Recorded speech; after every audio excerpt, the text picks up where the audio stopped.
પ્રદ્યુમનસિંહ રાવલ રાજપૂત વ્યાપારિકા મંડળના પ્રમુખ છે અને બધી વ્યવસ્થા એ જોતા હોય છે અને મને દોડા કરતા હોય છે.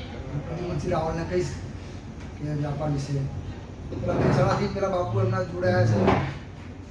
તમારે બીજે તો કોઈ ઈચ્છા કરવી? ઓકે, હા, તો આ પધારો.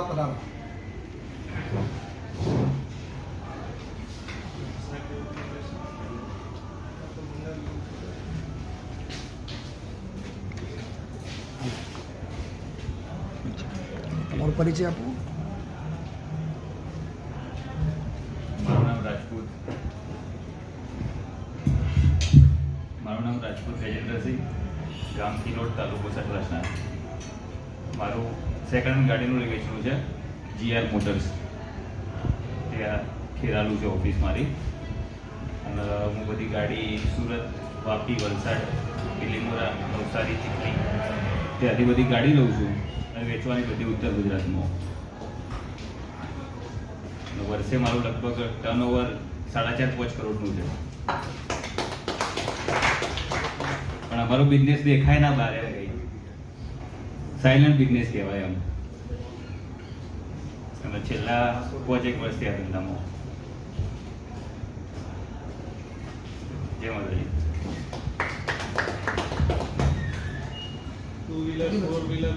ફોર વ્હીલર અને ઊંચા મોડલનું જ ગાડી લેવાની. 2018 ઉપરના મોડલ બધી 2018, 19, 20, 21, 22, 23. અને કિલોમીટર એકદમ જેન્યુન 15,000 ફરેલી, 20,000 ફરેલી, 25,000 ફરેલી એવી જ ગાડી લેવાની બધી. દિલ્હીમાં ગાડી સસ્તી મળે છે?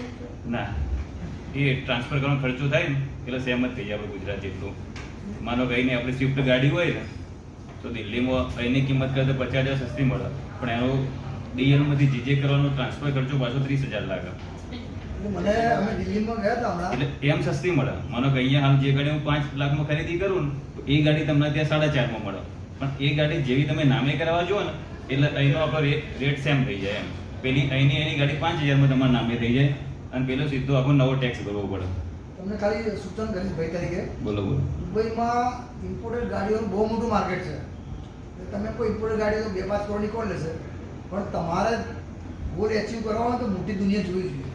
ચોક્કસથી દેવું કરીને માગીને બી દુબઈ એ જે બિઝનેસ છે જોઈ આવજો.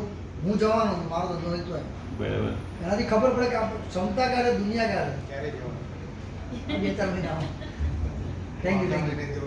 પણ બાબુ મારું અહીંયા સારું એવું કામ છે, બધું સરસ ચાલે છે. ગુજરાતની જ ગાડી લઉં. માતાજી પ્રાર્થના કરી તમે ઇમ્પોર્ટેડ ગાડી લેશો. હા, પ્રતિમસ જાઓ. Thank you. ઓકે, જય માતાજી. તમને કાર્યક્રમ કેવો લાગ્યો? તમારો ખૂબ ખૂબ આભાર. અને ખાસ આ બાપુનો જેટલો આભાર આપણે વ્યક્ત કરીએ એટલો ઓછો પડે એમ છે. કેમ કે આજે રવિવાર હતી, રવિવારે બિઝનેસ આજે સારું એવું ને ચાલે તો આપણને આખો હોલ એમને આપી દીધો છે એમાં જે. એટલે હું ક્યારનો એ વિચાર કરું છું બાપુએ આપણા માટે આજ ખૂબ ખૂબ આભાર એમને.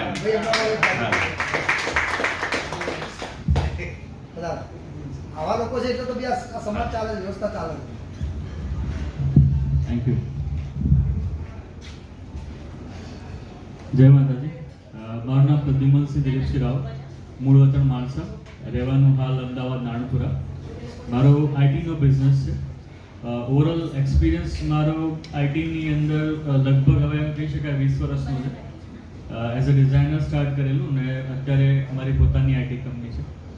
તો લગભગ 15 વર્ષ જેવી મેં જોબ બી કરી અને કોવિડના થોડા ટાઈમ પહેલાં જ મેં બિઝનેસ સ્ટાર્ટ કર્યો. તો nature of business is development plus marketing. હાલમાં we know we are all associated with business. તો ખ્યાલ છે કે આપણે માર્કેટિંગ વગર કોઈ બિઝનેસ જે છે અધૂરો છે. તો ડેવલપમેન્ટ ઇઝ ઓલરેડી there કે આઈટીમાં બધાને ખ્યાલ જ છે કે હવે ખાસ કરીને કોવિડ પછી હવે એમ કહેવાય ને કે the business is on finger tips. કે તમારું કંઈ બી બિઝનેસ છે હાલમાં તો તમે જે બિઝનેસ જે છે જુઓ તો કભી તમારે ક્યાં આગળ છે તો તમે ઓનલાઈન પ્રેઝન્સ જોશો. ક્યાંય બી કોઈ કહેશે કે બિઝનેસ છે બરાબર, તો હાઉ યુ વેરીફાય? તમે જોશો તો પહેલાં સૌથી પહેલાં ચેક કરશો, ગૂગલમાં સર્ચ કરશો કે આવો કોઈ બિઝનેસ છે ખરો. બિઝનેસ જોયા પછી તમે શું પૂછશો કે ભાઈ રિવ્યૂ શું છે, ક્યાં લોકેશન છે, નંબર શું છે, બરાબર. ત્યાં પહોંચવા માટે તમારે શું છે, ગૂગલ મેપથી તમે ત્યાં લેશો. અત્યારે હાલમાં ઓનલાઈન ડિરેક્ટરીઝ ડેવલપ બધી આવી ગઈ છે. લગભગ હું 2007-8ની વાત કરું તો એ વખતે માર્કેટમાં આ બધું બોલ 7 ને એ બધી માર્કેટમાં નવી નવી કંપનીઓ હતી કે જેમ અત્યારે આપણે આ બધી બિઝનેસ લિસ્ટિંગ કંપનીઓ ચાલે છે, તો એ બધો કન્સેપ્ટ નવો ધીમે ધીમે આવતો હતો. તો at the time when I was in company, એક જોબ કરતો હતો, પછી ધીરે ધીરે ખ્યાલ આવ્યો કે આ બધું તો ચાલતું રહેશે માર્કેટમાં, પણ માર્કેટિંગ, બિઝનેસ માર્કેટિંગ એ છે ક્યાંય જવાનું નથી. બિકોઝ ઓવરઓલ તમે રેવન્યુ, હવે હું ઘણી બધી કંપની સાથે એસોસિએટેડ છું, આઈ ન્યૂ કે કંપનીનું એક અલગ budget, depending upon the nature of business, પણ એક બજેટ હોય છે ખાલી માર્કેટિંગ માટે. ફોર એક્ઝામ્પલ, આપણે બહુ ફેમસલી સાંભળ્યું છે કે ભાઈ પેપ્સી જે હોય છે કે 2 રૂપિયાની બને છે અને 8 રૂપિયા માર્કેટિંગમાં જાય છે. That is kind of common saying, it's not a logical thing, but એક ફેમસ કહેવાય છે કે બધાનું એક માર્કેટિંગનું બજેટ હોય છે.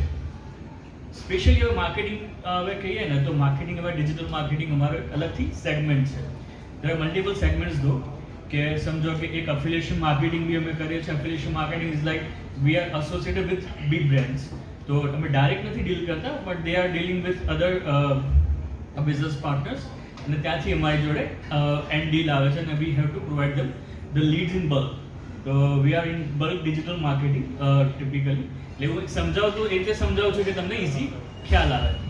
તો lead generation is basically our main purpose, કે એક મોટી કંપની હોય, જે મોટી કંપનીને બલ્કમાં લીડ જનરેટ કરવા. There are multiple ways to that. Apart from that, definitely અમે કોઈ બી કસ્ટમર્સ છે તો એ કસ્ટમરને ડિજિટલ કેવી રીતે અપિયરન્સ લેવાનું, એને કેવી રીતે માર્કેટિંગમાં, જેમ કે વિરલસિંહ અમારે કસ્ટમર છે, એમની વેબસાઇટ લગભગ અમે ઓલમોસ્ટ 2010ની આસપાસથી બનાવેલી, અને એમને એક ટાર્ગેટ હતો કે ભાઈ મારું વર્ડ જે છે 81 મિનરલ વોટર એ મારા પહેલા સર્ચમાં આવવું જોઈએ. તો અડધો બિઝનેસ મને વિરલસિંહે શીખવાડ્યો ટુ બી ફ્રેન્ડ, કે હવે એમને કેવું છે કે બિઝનેસમાં ટોપ ઉપર રહેવાનું. તો જેમ કે સમજો કે ભાઈ કીવર્ડ છે એમનો કે ભાઈ મિનરલ વોટર સર્ચ કરે તો મારું નામ આવવું જોઈએ અમદાવાદની અંદર. તો આપણે પહેલાં તો મેં લાઇટલી થોડા લીધા કે ભાઈ જ છે, મારા સગા કાકાના દીકરા થાય તો ભાઈ છે, હવે ચાલશે. પણ એમણે મને જ્યારે બી કેમ ભાઈ મારું જો આવ્યું નથી, કેમ ભાઈ મારું આ, તો મારે જબરજસ્તી કરીને એમનું ગમે તેમ લગભગ મારે 6-8 મહિનાનો ટાઈમ લાગ્યો. પણ અત્યારે બી કદાચ એક ફેઝ છે કે જ્યારે તમે 81 મિનરલ વોટર અથવા હિમાલય મિનરલ વોટર લખો તો એમની બ્રાન્ડ ટોપ પર આવશે સર્ચ રિઝલ્ટની અંદર, બરાબર. તો this is what we have to achieve, કે માર્કેટિંગમાં તમે જ્યારે જાઓ છો તો તમે કોઈને સમજો કે ભાઈ તમે કોઈને બિઝનેસ કહી દો કે મારું આ બિઝનેસ છે, પણ જ્યાં સુધી તમે એની અપિયરન્સ નથી, ઓનલાઈન અપિયરન્સ નથી, તમારે જ્યાં જશો તો વિઝિટિંગ કાર્ડ જોઈશે. હવે ક્યાંય જઈને ઉપર બિઝનેસની વાત કરીને વિઝિટિંગ કાર્ડ નહીં હોય તો they will not take you seriously. કે હવે તમે કોટ, હવે સમજો કે એક અમે દુબઈ એક સેલ્સ આપણા બિઝનેસમાં ગયા હતા, બહુ મોટો એક્સપો હતો, બિઝનેસ એક્સપો હતો, દિલ્હીમાં જઈએ છીએ, બેંગ્લોરમાં જઈએ છીએ. તો ઇનિશિયલી એવું હતો મારા સ્ટેજ, બેઝિકલી ગુજરાતથી જ આપણે બિલોંગ કરીએ છીએ. તો બિઝનેસમાં ગુજરાતમાં કેવું છે કે શર્ટ પેન્ટ પહેરીને પહોંચી ગયા ચાલી જાય. પણ જ્યારે તમે ત્યાં જાઓ છો, દિલ્હી, બેંગ્લોર, મુંબઈ અથવા તો દુબઈ, તો you need to have that attire, right. Shirt pant પહેરીને તમે પહોંચી જશો ને તો તમને પૂછશે પણ નહીં, રાઈટ. ભલે તમે ગમે એટલા મોટા હસ્તીઓ નોલેજ હોય, doesn't matter, you have to B in particular attire. તમે ત્યાં એ અટાયર સાથે